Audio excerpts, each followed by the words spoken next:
Welcome to the Financial Dads Podcast with Paul Fagan and Jody Fisher. This is the podcast for all dads who want to succeed with life's topics, especially related to family and finances. Now here's my dad, Paul Fagan. Hey Jody, how are you doing today? Hello, Paul. How are you? Doing well. Fantastic. Today, we're going to discuss a topic that's near and dear to my heart, the hidden cost of home ownership, whether it's a condo, a co-op, or a single-family home, multifamily home. We're going to talk about the hidden costs that are lurking about when you own a home. But first, we're going to try a new segment today. We're going to talk about some news that we saw this past week. So the first story that we're going to talk about, and we'll post all these links up to the website, but the first story we're going to talk about was in Forbes, and actually it was quite interesting, Jody. It was talking about cord cutting, which for you, those of you out there who don't know what cord cutting is. Cord cutting is when you get rid of your cable and you go with internet-based entertainment, the Hulus, the Disney Pluses, the Amazon Primes of the world, the Netflixes of the world. It's actually slowing down. So less people are are going to those digital formats and are actually keeping the cord in place. Jody, what's your perspective on this? Yeah, this story was interesting to me, too. It said that a new report finds that the percentage of pay TV users remained steady in 2019 as opposed to decreases in the prior 2 years. So in other words, what they're saying is that it's stabilizing and not as many people as in previous years are migrating over to these streaming services. We do both. I still have a cable subscription, and the main reason I do, we have Apple TV. Not the new. We also have the new streaming service, but we have an Apple TV device plugged into our TV. So we're an Apple ecosystem home. And it seems like the reason I keep the cable service is because it seems like every time I go to an app to watch the content that's on that app on the Apple TV, it says put in your cable provider. So and I did the quick math on it, and it was like, well, wait a minute. If I get rid of the cable and I have to subscribe to each of these individual services, I'm probably going to end up paying the same amount of money or more. So I just keep the cable. It may be that I'm overspending, but I'm probably overspending by like $10 a month, which is not huge for me. So and there's a convenience factor there built in too. Plus I can watch TV on Verizon Fios on my iPad wherever I am. I can watch live TV from there. So for me, that system has worked, and we're gonna keep the cable. Oh, that's very cool. Okay, so maybe this is one of those topics, Jody, that I think we could probably dig deep into a whole podcast, right? We could talk about streaming devices, we could talk about services, you bet. Explain everything. So I think that's something we'll talk about on a future podcast. The second story that I saw this week was also in Forbes, and it was around New Yorkers leaving the big city and why they're leaving in droves. And it's not just New York City, but they talk about leaving the big metropolitan areas to go to smaller communities where the taxes are lower, the expense base is lower. Jody, what are your thoughts on that? Yeah, I read this article, and it surprised me too. Well, it surprised and didn't surprise. On the one hand, you think that people migrate toward cities, and especially younger people migrate towards cities. Cities are more exciting. I certainly lived in New York City for a little while when I was younger. But there are better paying jobs there. There are more jobs there. There's things like culture and lifestyle and sort of all these exciting things that people would enjoy. But this trend seems to be that now people are migrating to migrating out of those denser areas. And so that's interesting. It's something to watch. I think that's something that ebbs and flows over time. It's like a pendulum. It keeps swinging back and forth. I know in New York City, watching it from the outside as I do now, New York City has got its fair share of horrible problems. And I think a lot of it to around the subway system and the mass transit system to deferred maintenance and things like that. I think a lot of people were asleep at the switch for a lot of years there. So I think that may be part of what might be driving, in addition to just the cost of living in New York City, might be driving that here locally in our area. Very interesting. The third article, it's a little bit of an older article, but I still think it's prevalent. It's around 6 things almost every parent does that set kids up for financial misery. Now, We had a That whole is a great headline, podcast. by the way. That's a great headline. Financial misery.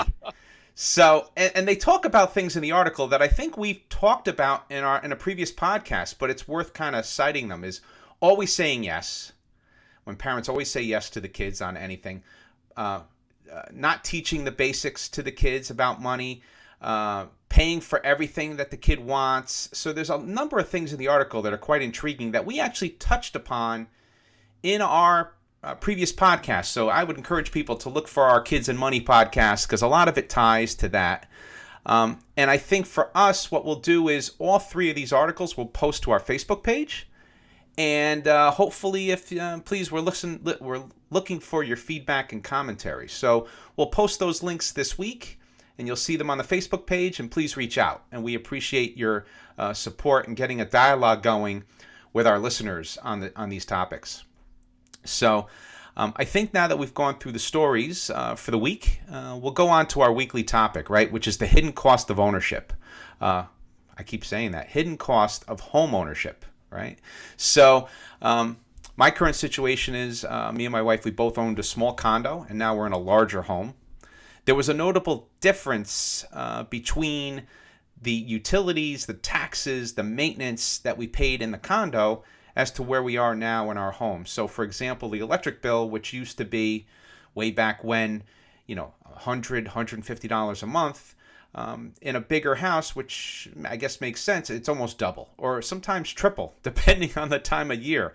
So we definitely see the difference between the cost to heat and maintain and cool a house versus a condo. And, of course, the more grass you have to cut, the more money you have to pay for gas for the mower or someone to cut that lawn for you. So it does make sense that the bigger you go in terms of your home, the more you're probably going to spend. So, Jody, what's your current situation when it comes to the hidden cost of home ownership? Yeah, we've talked about this offline, Paul, a lot, you and I. I take this micro approach to our budgeting, our household budgeting, where every expense is tracked, it's scheduled, and it's executed. And I know exactly how much money should be in every one of my accounts every single week, as close to the penny as I can get. And while I'm I'm rarely to the penny, I am definitely to the dollar. And I feel that that's important. And that's because I like to eliminate surprises. But that whole approach started when we bought our first house, and I owned two co-ops before that. But when we bought a house, the one before this one, we saw all kinds of expenses just explode. Our utilities literally tripled. We had something like, we had an oil bill, which we'd never had before. We had 2 car leases at the time because we had no cars moving from New York City, where you took mass transit everywhere, to now having 2 cars to need to get back and forth to places. We had new expenses that we never had before. And so we saw the potential for some really serious budget trouble that we could get into. And I've talked about this in the past. I was even able to forecast serious budget trouble, taking that micro approach to budgeting and looking out over a year and a half going, whoops, that's going to be a problem 18 months from now. Fast forward to today, where there's not a bill or an expense that I haven't anticipated and budgeted for, whether that's the house payment, the utilities and the maintenance, our car payment, the operation of the cars, everything right down to the gift fund and kids' expenses too. And so I guess the point that I want to focus on today is that when you own a home and you have a family, there are literally hundreds of things that can sneak up on you and kill you. I mean, they will, from a budget perspective, they will just grab you by the throat and not let you go until you take care of them. So you got to watch out. Planning is really important. Assessing every expense is important, and executing a budget plan, super, super important when you own a home.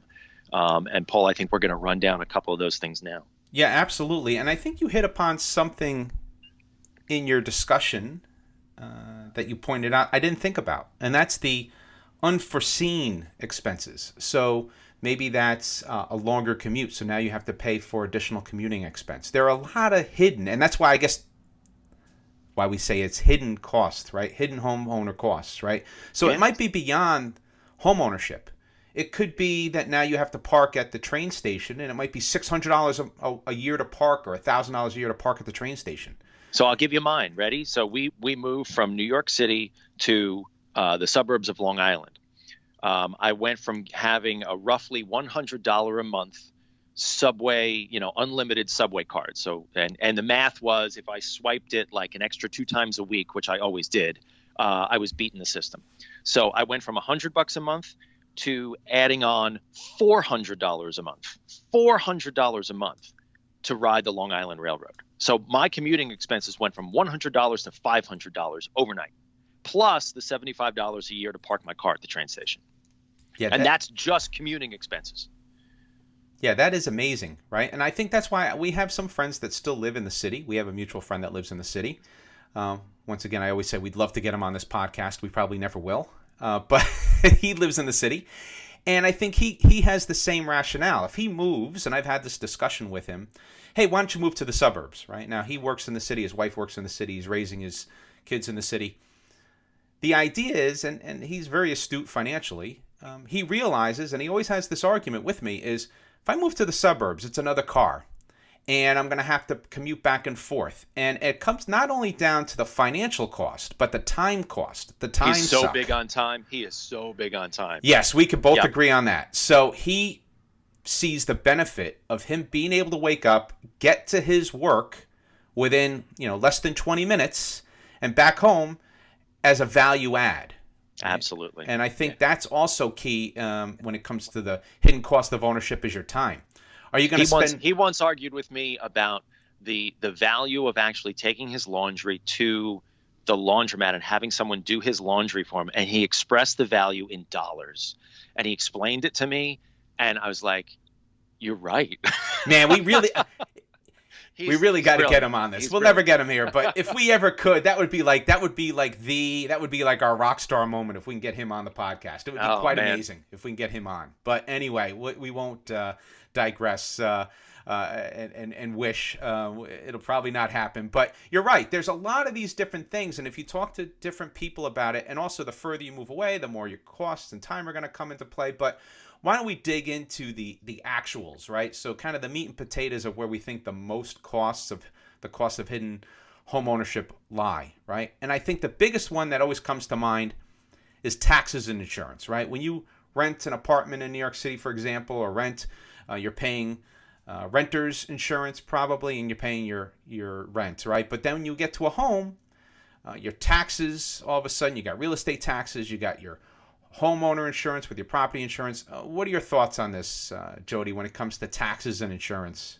Yeah, we've talked about that in a prior episode too, about how that payment, that house payment, can balloon out, and that it's not necessarily cheaper to buy than to rent.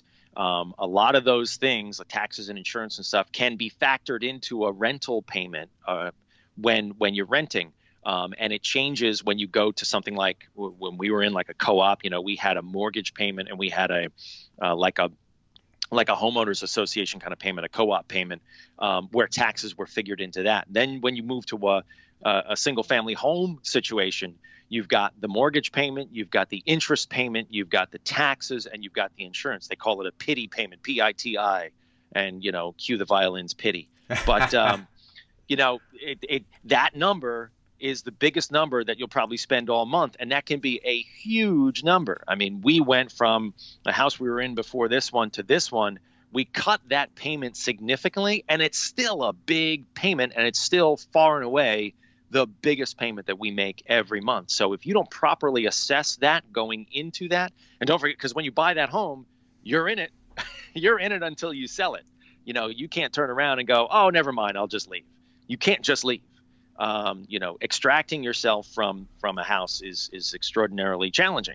So you've got to properly assess that before you go into it, or you're going to find yourself in hot water. Yeah, that's a great call out, right? Is the repetitiveness of that payment. So if you move from place A to place B and you save $3,000 a year in taxes, you might say, well, that's not a big deal, right? But you extrapolate that $3,000 a year over 20 years, right, living in a home or longer, that's a big savings, right? So you're saving all that money over time, right? So all these expenses get extrapolated because if you make that cut in terms of cutting your expenses down, in terms of having a smaller home versus a larger home, etc. So when you go to buy that home, that's all money that, like to your point, you're going to lose over a 20-year period, 10-year period, 30-year period, right? So you're going to be paying that much more on those costs of services and taxes over time. So, and I think the same thing goes for utilities. I know in my home,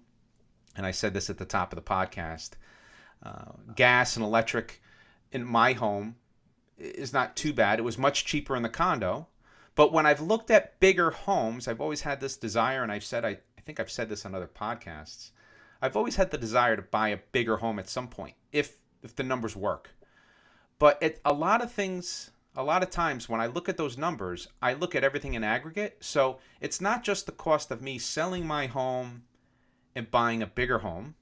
It's when I get to that bigger home, if the property's bigger, it's gonna take more in maintenance to maintain the lawns. If it's gonna take more money to maintain lifestyle within the house, with keeping it heated and electric, because you're gonna have more and more space to heat and keep lit, right? So it's all these little things that come in aggregate. So a lot of times that's held me back from saying, hey, let me just go buy another home. And to your point, Jody, moving is not cheap. And I think you probably saw this firsthand, because we did talk about your situation when you moved from your larger home to a smaller home.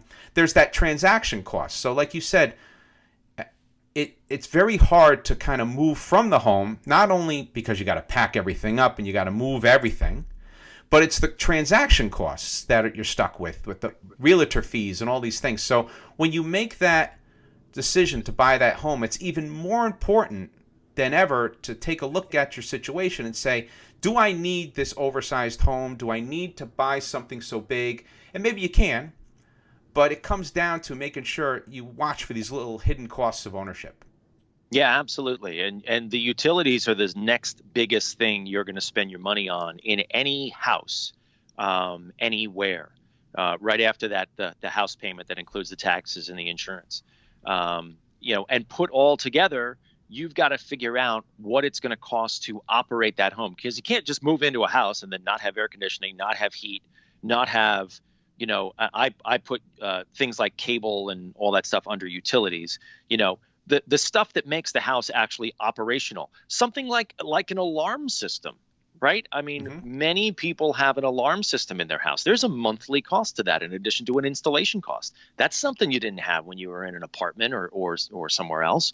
So there's another monthly expense that you need to figure out. I mean, we had, like I said, an oil bill that we never had before. Our electric bill tripled. And then we had things like alarm and everything else. The other thing you have to worry about when you move into a house, out of an apartment and into a house, is the upkeep of the house. And you talked about the lawn as an example, Paul. But things that break in the house, you've got to fix those. You don't get to call a super and fix something that just has broken. You got to either do it yourself, or you got to call somebody that's going to charge you $300 an hour. And that has driven me.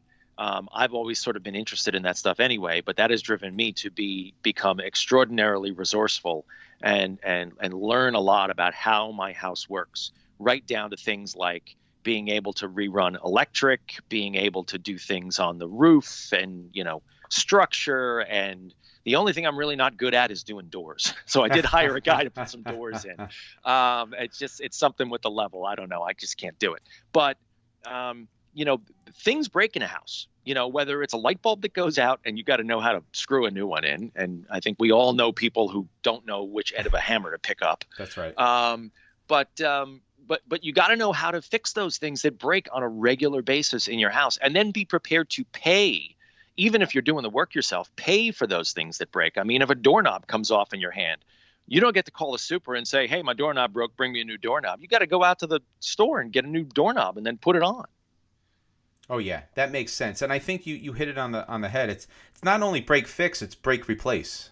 So appliances. Yeah. I know in my home we're on our third microwave, second dishwasher, second refrigerator, second washer and dryer, second stove.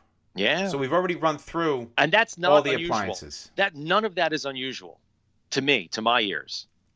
Yep. Yep. And right? those are the That cheap stuff breaks. replacements, right? I have not gone through, let me knock some wood here, that I have not gone through the central air, the boiler. I have gone through a hot water tank. So we're on our second hot water tank. That wasn't so bad. It could have been much worse. It leaked from the top than from the bottom. So I don't know if any of you are familiar with the way hot water tanks work, but if they start leaking from the bottom, you could flood your basement or wherever that space is. You will. No, Yes. no, not you could. You will. Yes, yes. And when it leaks from the top, thank God it leaks from the top, right? And that's what happened to us. So but it was one of those things, and it happens when you least want it to happen and when you least expect it, right? And so another story I talked about is on Christmas Eve a couple of years ago, we had a backup in a pipe in our basement, and it started flooding the basement. Luckily, we were able to get a plumber to come out to come do the work. It actually happened to be the owner of the company, and he came out, and I couldn't believe it because when I met him, I didn't know it was him. I said, "Wow, you're working Christmas Eve." He goes, "I sent all the guys home, and you're a customer." He goes, "So that's customer service, right? That's customer obsession, Yeah. right?" And he took care of it for me, snaked out the drains. But these are the kind of things that if you're living in a high-rise apartment, you probably don't have to worry about, right? So it's that break fix and break replace syndrome that you go through. So I think that's important to kind of touch upon. Now, there are other things that we can go through which are even more of a major home repair beyond the heating system. Could be a new roof, right? It could be your foundation. It could be mold that develops in your basement. Right now, I'm really getting crazy here, but these are things that are the gotchas that could get you for tens of thousands of dollars when you least expect it. Yeah, exactly right. And I think you said it right, Paul, that those are sort of the extraordinary scenarios. And they're all things that may or may not happen. And, mold is something that shouldn't happen as opposed to, an air conditioning system or a heating system breaking. It's a machine. Eventually it's going to break, and you're eventually going to need a new one. It just depends it's a matter of when. And if you keep it up, you'll keep more life in it. But even the cost of keeping it up, that costs money over time too. But it's all these things, I think, in the aggregate, going back to where you started, Paul. In the aggregate, all these things get extraordinarily expensive. That doesn't mean, and we are not saying it means, that you shouldn't do it. What we're saying is you need to go into homeownership with eyes wide open and try to assess all of these things that are going to cost you money over the course of living in that home. And then make sure that you're doing everything you can to drive the cost of that down as best you can, and budget for it and be prepared for it. Yeah, well said, right? We've talked about this in past podcasts. Well-established emergency fund is a must when you own a home. The other topic that I'm going to switch gears to is the add-ons, the hidden cost of home ownership. I know in our case, we put a generator in the house after Hurricane Sandy, but before that, we put in a fence around the backyard. That was several $1,000s to put a fence up. We put the kids' jungle gym in the backyard, another cost of hidden cost of ownership. So these are the kind of things that when you're looking at buying a home, look at the home and make sure that you're accounting for things that are not there that you're going to have to put there. I always knew when we bought our home that we would need a fenced-in backyard. I didn't realize how much the fences were till I had to go buy one and have it installed. And so that's another thing, is do your research. So if you're buying a home, and we touched upon this in a previous podcast, but if you're buying a home and you're surveying, okay, I want to buy this home, making sure beyond how much of the hidden costs around taxes, insurance, how much is going to cost to heat and add electric, and not add electric, but have electric in your home. What's the average monthly bill that the previous owner might have had? Think about the things that are not in the home that you're going to want in the home, whether that's a major home repair, a major home improvement, like a new kitchen, new bathroom. And we talked about that on a previous podcast. I looked at a house that I'm glad I didn't buy because that house was significantly more money than the house we're in now. And it also needed a significant amount of work over time. It would have needed a new kitchen. It would have needed a new bathroom. We could have lived with what was in there, but over time we would have wanted to revamp those. So those are all key decisions and key things you have to look out for as you're going through this cycle. What are your thoughts on that, Jody? Yeah, agreed. And I think that the most important thing you can do when you're going to buy a house is talk to someone who's already owned a house and listen to them and ask them questions, and get their advice. Having a stubborn personality myself, I can identify with the people who say, I know what I'm doing. I'm going to go do it because I can figure it out. And I know, and it's not, and I'm going to show everybody that I can make a decision. That's really dumb. That's a really dumb attitude to have. Be humble, especially when you're making this huge decision, and presumably you're not buying the house by yourself. You've got, you're married, you may have kids, you may be in a committed relationship, whatever that is. There are other people involved in your decision. So don't make the decision on your own. Don't even just make it with your husband or your wife or your, whoever. Make the decision with eyes wide open and write all this stuff down. And, ask everybody is there something I haven't thought of? Is there something that you've encountered over the course of owning a home that you ran into, or when you first bought your home, you didn't realize that this was going to happen? Talk to the realtor, talk to people in the neighborhood, talk to your family, talk to your friends, ask questions, and know that there's no question too stupid. Because if you make a mistake in buying a home or getting into this is a financial arrangement. If you make that mistake, like I said, it's so hard to extract yourself from that mistake or right size that mistake. You're going to pay, and in some cases you could pay more than you can handle. No, that makes sense, and it prompted a thought when I was first looking for a home before the home we're in now.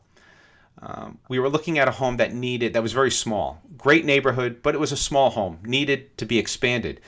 And we did all the things that I think you talked about, which led us to not buy the home, or hesitate enough where it was probably a good decision not to buy it. And I did things such as I brought a contractor to the house to say, okay, if I want to blow the roof off this thing, how long is it going to take and how much am I going to spend? Right? And he gave me some great rules of thumb, right? So if you have to, pull the right resources in. Same thing, we looked at another house. I brought the home inspector in.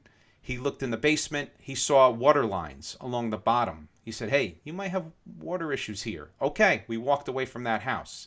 I had a dear friend of mine I used to work with, and he went through a whole home renovation project where him and his family lived in the basement while they were building out the second floor. It was crazy. And he said he would never do it again. He said, but he loves the home he's in.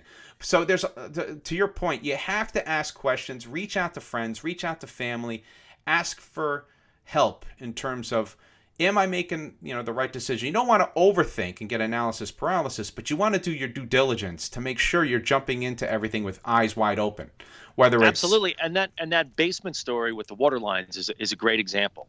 The fact that you brought someone in was able to diagnose a potential problem. You could have looked at that and said, okay, well, how much is that going to cost? Oh, really? All right, I can afford that. Great, we'll still buy the house, and then we'll fix that problem.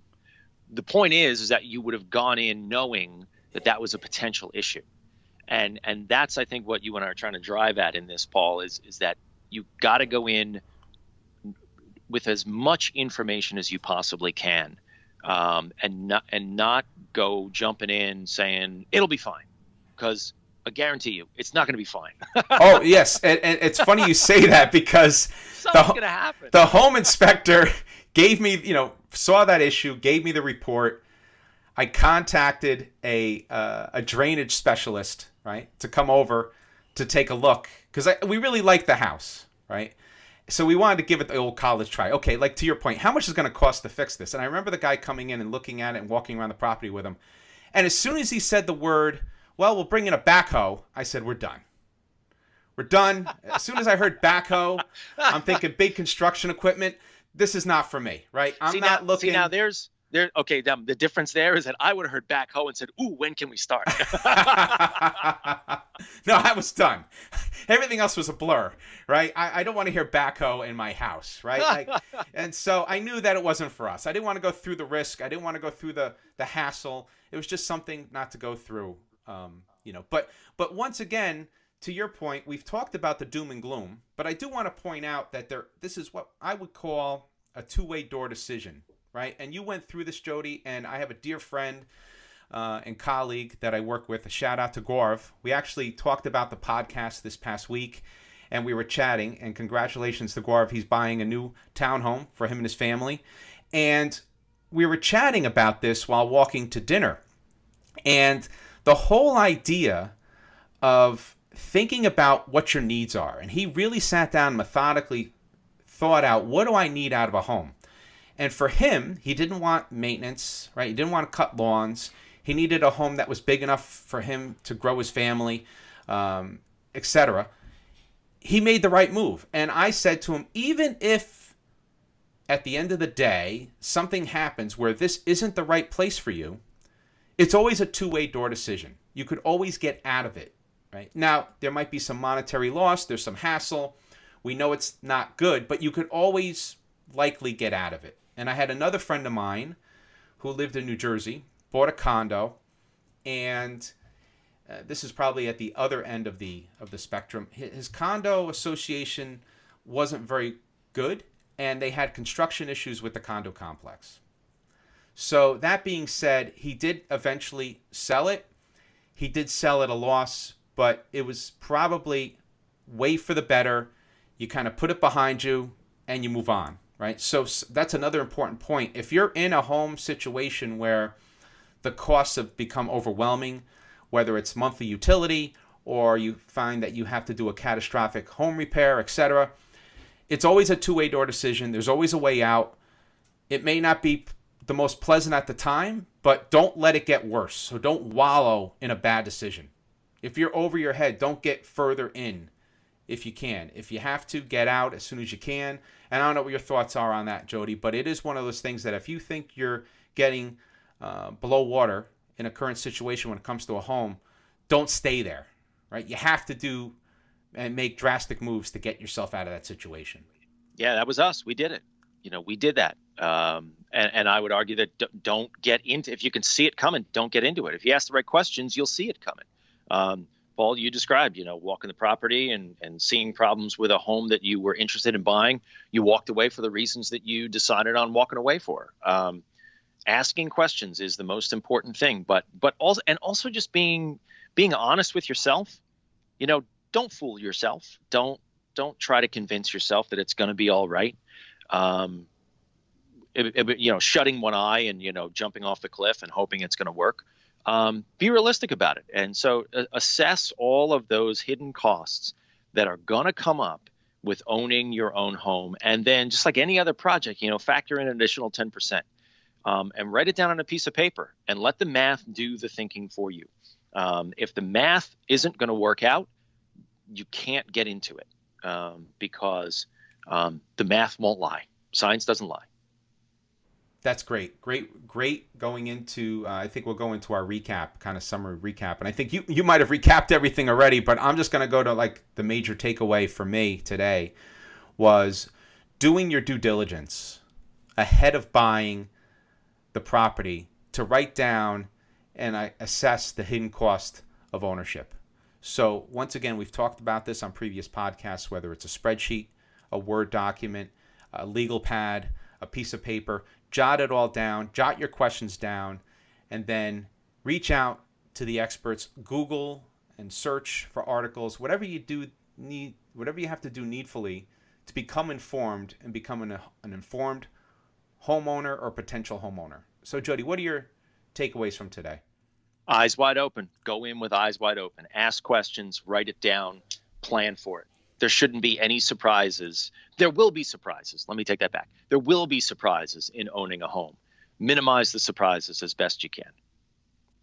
Thanks, Jody. Well said. Well said. Well, Jody, I thoroughly enjoyed our discussion today, and I'm personally looking forward to the next one. Thanks, everyone, for downloading our podcast.